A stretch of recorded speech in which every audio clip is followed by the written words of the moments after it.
Olá pessoal, vamos para mais um estudo da nossa disciplina de Geografia e hoje nós estaremos estudando a Geografia da Infraestrutura.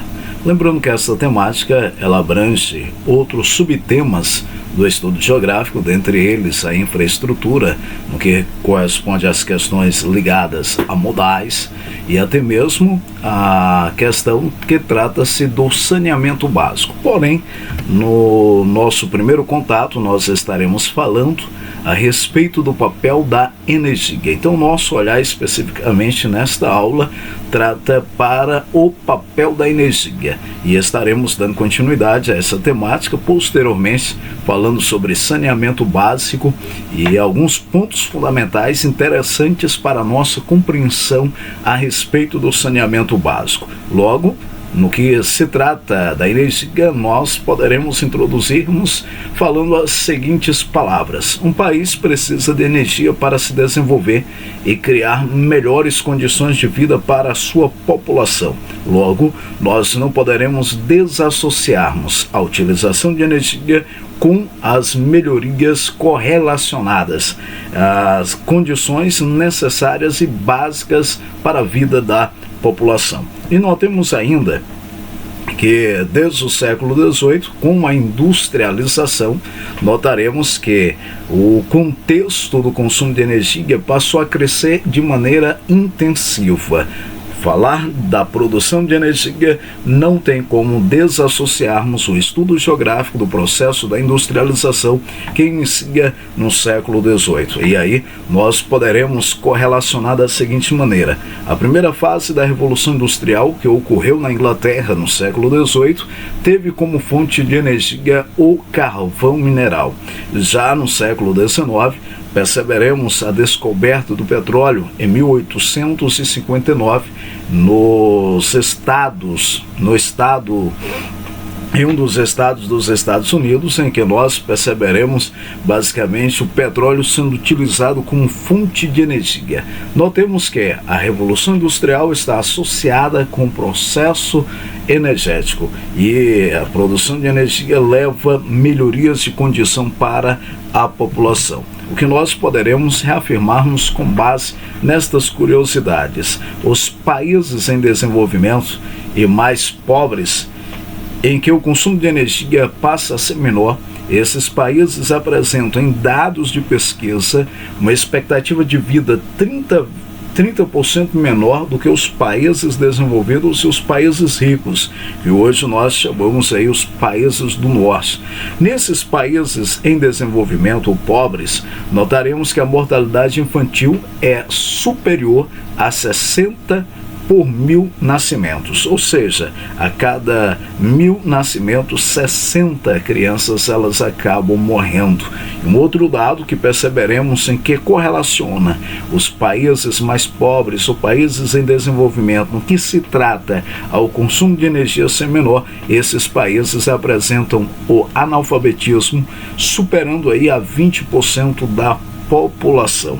E por fim, nós notaremos que a taxa de fecundidade é maior que nos países mais industrializados e mais ricos. Então não tem como desassociarmos países pobres, países em desenvolvimento, com consumo baixo de energia e algumas problemáticas sociais correlacionadas nesse contexto. Então nós associamos aí a utilização da fonte de energia ou das energias em si, o consumo com algumas melhorias da vida. E um ponto fundamental é correlacionar o processo da educação. Quanto mais interligamos a educação nesse cenário, perceberemos de certa maneira que a educação ela favorece o desenvolvimento econômico, o desenvolvimento no processo da industrialização, assim como também favorece as melhorias em todas as áreas adjacentes no contexto social. Falando de fontes de energia, nós notaremos que as fontes de energia são recursos naturais ou até mesmo recursos artificiais, utilizados pela sociedade para a produção de algum tipo de energia. Lembrando que a energia, por sua vez, é utilizada para proporcionar o deslocamento de veículos, gerar calor, produzir eletricidade para os mais diversos fins. As fontes de energia também possuem relação com questões ambientais, pois dependendo das formas de utilização dos recursos energéticos, graves impactos sobre a natureza podem ser ocasionados, conforme a capacidade natural de reposição de recursos, lembrando que elas poderão ser divididas ou classificadas em dois tipos: as fontes de energia renováveis e as fontes de energia não renováveis. Dando o pontapé inicial sobre as não renováveis, lembrando que essas fontes não renováveis são aquelas que poderão esgotar-se em um futuro relativamente próximo. Quais são elas? Nós temos o petróleo e os derivados do petróleo, que são utilizados como fontes de energia para uma diversidade de utilização humana. O petróleo como a fonte inicial, a fonte que dá a esse procedimento de derivados. O petróleo ele é uma fonte esgotável. Em poucas décadas ou em algumas décadas nós poderemos ter aí o fim da utilização do petróleo como fonte de energia. Logo, percebemos a corrida no processo da industrialização para outros tipos de energia, para que venha, de certa maneira, suprir esta necessidade em que o petróleo, em um futuro próximo, poderá deixar aí nessa produção energética. O petróleo que passa a ser utilizado aí desde a década do século XIX, quando nós passamos a termos a sua descoberta em 1859 na Pensilvânia, nos Estados Unidos. Continuando, percebemos que os combustíveis fósseis fazem parte desse grupo de fontes de energia não renováveis. Quando falamos da queima de combustíveis fósseis, podem se empregar ou ser empregada tanto para o deslocamento de veículos. Nós utilizamos nos veículos as fontes de energia derivada aí dos combustíveis fósseis, quanto para a produção de eletricidade.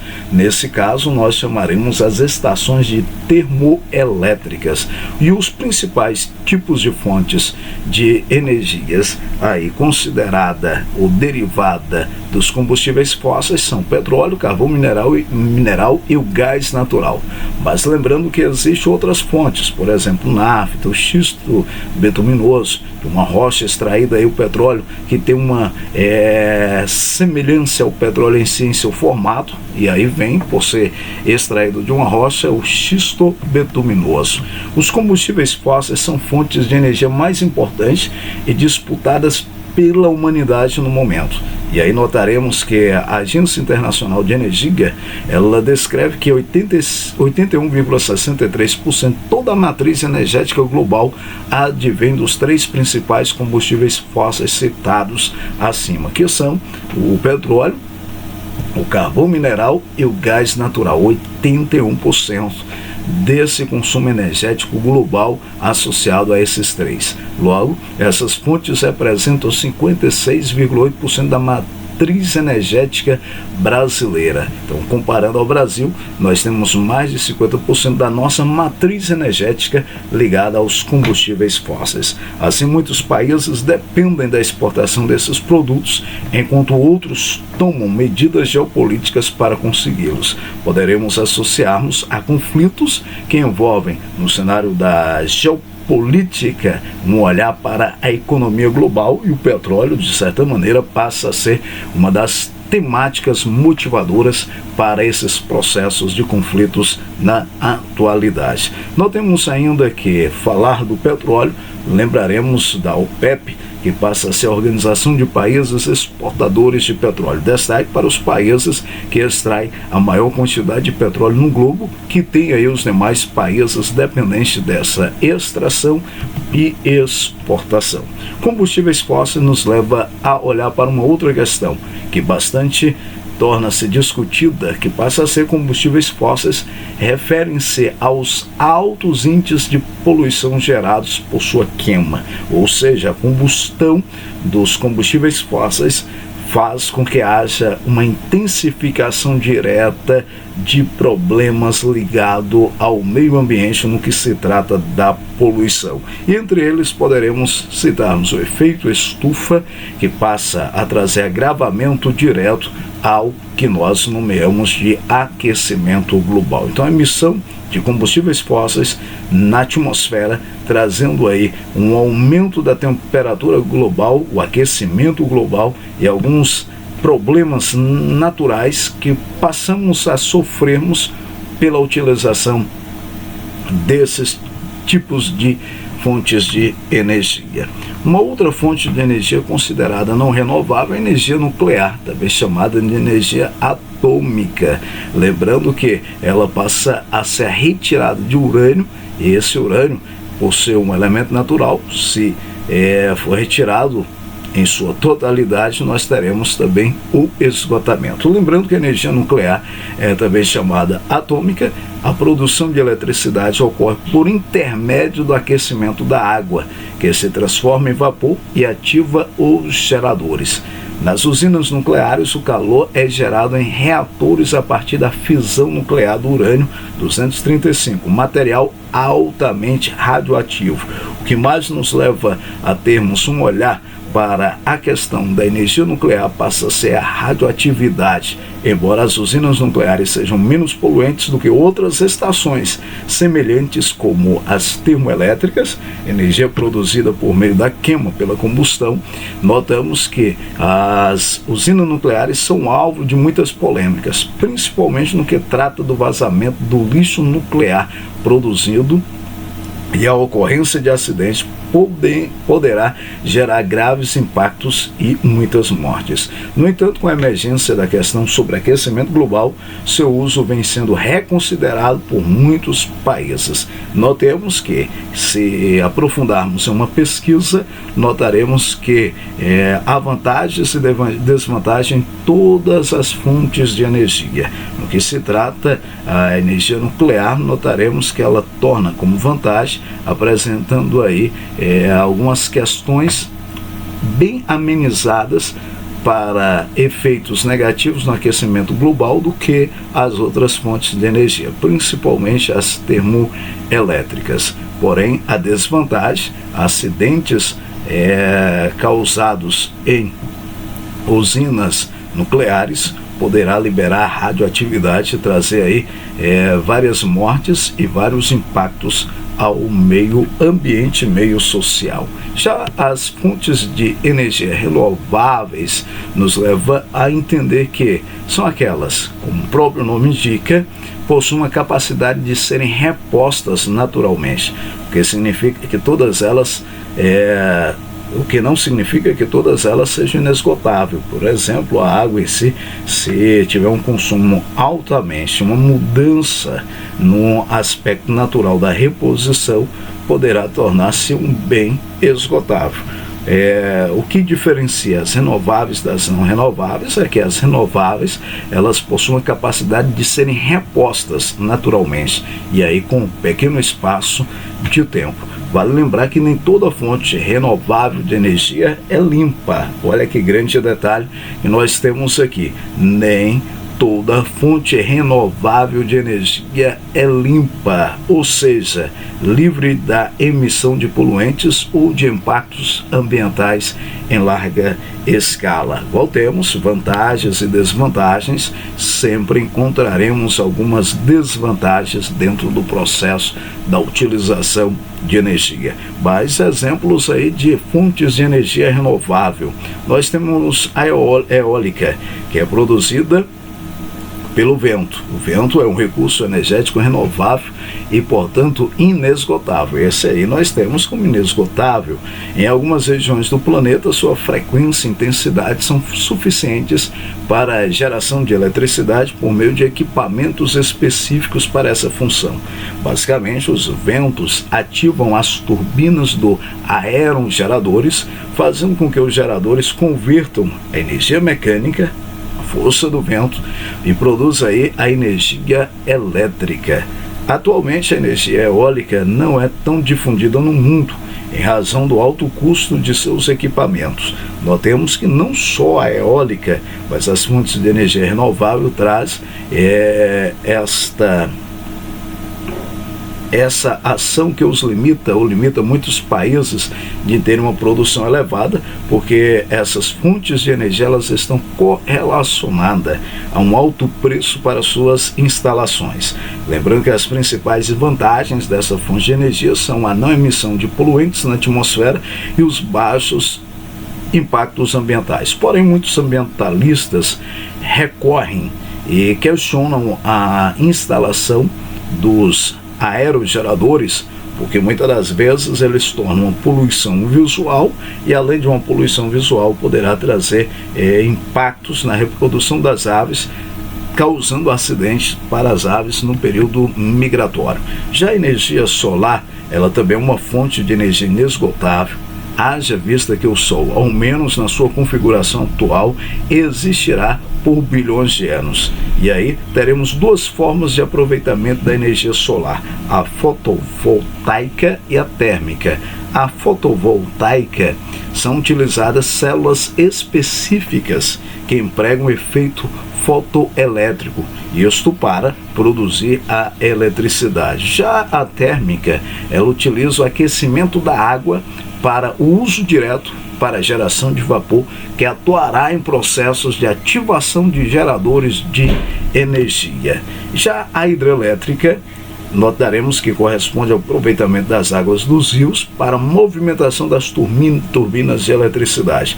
No Brasil, esta é a principal fonte de energia elétrica, ao lado das termoelétricas, haja vista que o grande potencial que o nosso país possui em termos de disponibilidade de rios propícios para a geração de eletricidade. E lembrando aí que as hidrelétricas, ela nos leva a olhar para os rios no que corresponde à localização. Há rios de planaltos e rios de planícies. Há possibilidade de construção de hidrelétricas em rios de planícies? Sim, há possibilidades. Todavia, notaremos que os rios de planaltos, eles são mais aconselháveis, que facilitam pelo declínio a construção de barragens, e aí nos levará pela força mecânica, ou energia mecânica da água, levarmos a produção de energia elétrica. Então, energia hidrelétrica destaque no Brasil pelos seus rios de planaltos, o Rio São Francisco, grande destaque aí nessa produção. E lembrando, no sul, as bacias hidrográficas do sul, notaremos a construção da maior hidrelétrica da América do Brasil, a de Itaipu, que corresponde também a um rio de planalto. E por fim, nós temos aí um outro tipo de energia, a considerada biomassa, que corresponde ou consiste na queima de substância de origem orgânica para a produção de energia. Ocorre por meio da combustão de matérias, exemplo, lenha, bagaço de cana e outros resíduos agrícolas, restos florestais e até excrementos de animais. Notaremos que em algumas regiões, fezes de animais sendo utilizadas pela combustão como uma fonte de energia. Aí nomeamos de biomassa. Poderá ser utilizado aí o que seria lixo ou produtos lançados em aterros sanitários ou não, para não termos uma exposição maior de sedimentos, poderíamos utilizar aí na produção de energia. É uma fonte de energia renovável, porque o dióxido de carbono produzido durante a queima é utilizado pela própria vegetação na realização da fotossíntese. Isso significa que, desde que seja controlado, seu uso é sustentável, por não alterar a macrocomposição da atmosfera terrestre. Daí vem a maremotriz, ou energia das marés, é o aproveitamento da subida e da descida das marés para a produção de energia elétrica. Olha que energia mecânica nós iremos encontrar aí, a força das ondas, das marés. Funciona de forma relativamente semelhante à de uma barragem comum. Além das barragens, são construídas eclusas e diques que permitem a entrada e a saída de água durante as cheias e as baixas das marés, proporcionando a movimentação das turbinas. Então nós temos aí as fontes de energia renováveis e temos as não renováveis. Porém, cada tipo de energia apresenta suas vantagens e suas desvantagens. No momento, não há nenhuma fonte que se apresente absolutamente mais viável que as demais. Algumas são baratas e abundantes, mas geram graves impactos ambientais. Outras são limpas e sustentáveis, mas inviáveis financeiramente. O mais aconselhável é que exista nos diferentes territórios uma diversidade nas matrizes energéticas, para que se atenue os problemas. No entanto, isso não acontece no Brasil e em boa parte dos demais países. Por exemplo, há países que poderá ser desenvolvida a fonte de energia geotérmica, que é produzida pela liberação de calor do interior da Terra. Notaremos nos limites das placas tectônicas a liberação de maior intensidade do calor do interior da Terra, assim como pontos de vulcões. E no Brasil nós não temos vulcões ativos, graças a Deus, mas os que têm poderá tirar um ponto positivo, que é a retirada de energia, e uma energia natural que possibilita ao desenvolvimento do país em si, da população, trazendo benefícios sociais. Como introduzimos, não dá para desassociar o consumo de energia e assim a produção da energia de um país considerado rico, desenvolvido, para a sua população. Então, há um desenvolvimento, há um consumo de energia, há benefícios para a população. Primeira temática aqui sobre a geografia e a infraestrutura, temos o papel da energia. Forte abraço e continuemos dedicados e estudando. Forte abraço.